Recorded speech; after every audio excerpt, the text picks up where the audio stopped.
వాస్తవంగా. కాబట్టి ఆలోచించాల్సిన కోణాలు చాలా ఉన్నాయి.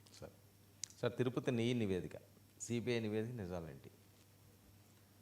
ఇది కూడా అంటే ప్రతిదీ రెండు ఎక్స్ట్రీమ్లు.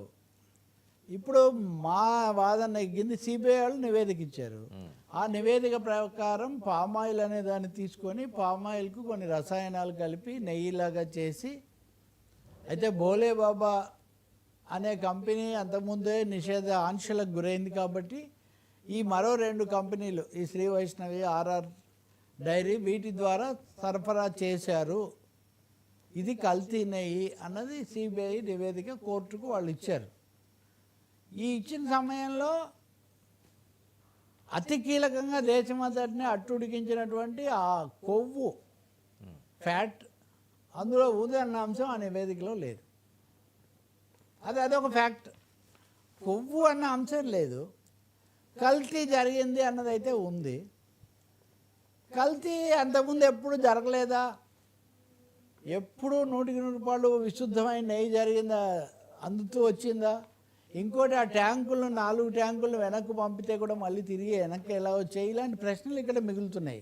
కానీ కీలకమైన అంశం మటుకు వైసీపీ వాళ్ళనండి, వాళ్ళని సమర్థించే వాళ్ళనండి, కొవ్వు ఉంది అనే ఒక ప్రచారం అయితే తప్పు కదా, దురుద్దేశంతో ఇదంతా చేశారని రుజువైంది అనే వీళ్ళు చెప్తున్నారు. నిజంగానే కొవ్వు అనే మాట ఎందుకు వాడారు? అది కూడా అధికారిక సమావేశం కాదు, ఎన్డీఏ సమావేశంలో ఇంకా ఎక్కడ ఏమీ నివేదికలు, ఫిర్యాదులు రాకముందే చంద్రబాబు నాయుడు ఆ మాట ఎందుకు వాడారు? దాని ద్వారా ఒక 3 నెలల పాటు దేశమంతా ఎందుకు అట్టుడికిపోయింది అనే ప్రశ్న అది మిగిలే ఉంది. కానీ మరోవైపున మేమే బాగా నడిపించాము టీటీడీని అని చెప్తున్నటువంటి వైవి సుబ్బారెడ్డి అయినా, తర్వాత వచ్చిన భూమన కరుణాకర్ రెడ్డి అయినా ఇంత భారీ ఎత్తున కల్తీ జరగడాన్ని ఎందుకు అనుమతించారు?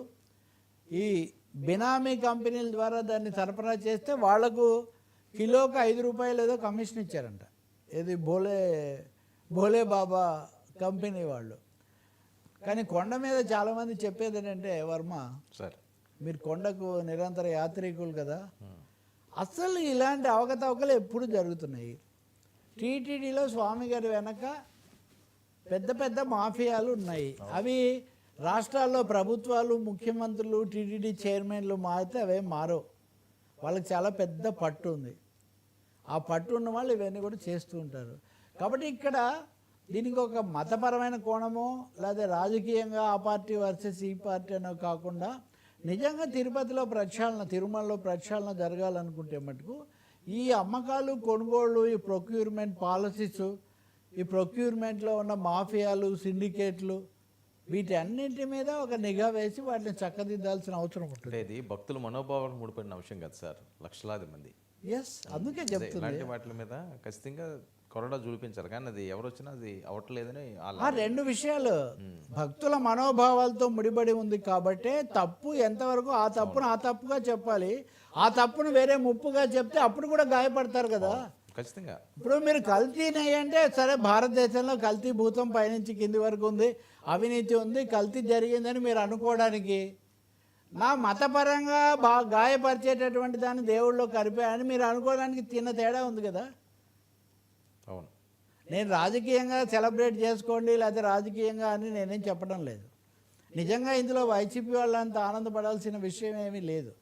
అదే సమయంలో ముఖ్యమంత్రి గారు దాన్ని తెలుసుకోకుండా ఏకపక్షంగా చెప్పడం, పవన్ కళ్యాణ్ గారు దాని మీద ప్రాయశ్చిత్తం చేసుకోవడం, ఈ సనాతనము మతాల వారీగా మాట్లాడడం, ఇవన్నీ అప్పుడే మొదలయ్యాయి కదా. కల్తీ అంటారా, అవినీతి అంటారా, అంతకుముందు కూడా అనేక మంది అధికారుల మీద చర్యలు తీసుకున్నారు, అనేక మందిని బహిష్కరించారు, అనేక దశలు ఉన్నాయి. కావాలంటే మనం టీటీడీ మీద ఒకరోజు ఎక్స్క్లూజివ్ చర్చ మనం చేయొచ్చు. కానీ దాన్ని కమ్యూనల్ టర్న్ ఇచ్చి ఒక విధంగా వేరే మతస్థులు ఉద్దేశపూర్వకంగా తిరుమల పవిత్రతను దెబ్బతీయడానికి కుట్ర జరిగింది అన్నది కదా నెయ్యి కొవ్వు చర్చలో ముఖ్యమైనది. అదైతే కాదు, సిబిఐ కేంద్ర ప్రభుత్వం తరఫున సుప్రీంకోర్టు నిర్ణయం సరైంది అనేది మనకి ఇక్కడ తేలుతుంది. ఎందుకంటే వీళ్ళ చేతుల్లోనే ఇవన్నీ ఉండడం కాకుండా ఢిల్లీ నుంచి ఒక జాతీయ సంస్థ వచ్చింది కాబట్టి వాళ్ళు ప్రొఫెషనల్గా చేసినప్పుడు వాళ్ళు ఈ విషయాలతో నిమిత్తం లేకుండా ప్రొఫెషనల్ రిపోర్ట్ ఇచ్చారు. ఇప్పుడు కోర్టు ఏం చెప్తుంది, ఇప్పుడు వీళ్ళకి ఏం చర్యలు తీసుకుంటారు, ఇవి ఇవి మనం తప్పకుండా చూడాలి. అడల్ట్రేషన్ అన్న దాని మీద తప్పకుండా చర్య తీసుకోవాలి. నేను అంటున్న అడల్ట్రేషన్ ఇంకొక దాంట్లోనే కాదు, చాలా దాంట్లలో జరుగుతుంది. అవును.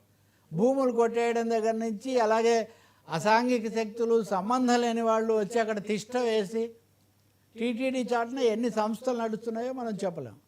సో తస్మదీయులు అస్మదీయులు అన్న తేడా లేకుండా స్వామివారు భక్తులు ఈ ఇద్దరిని దృష్టిలో పెట్టుకొని ప్రక్షాళన చేస్తే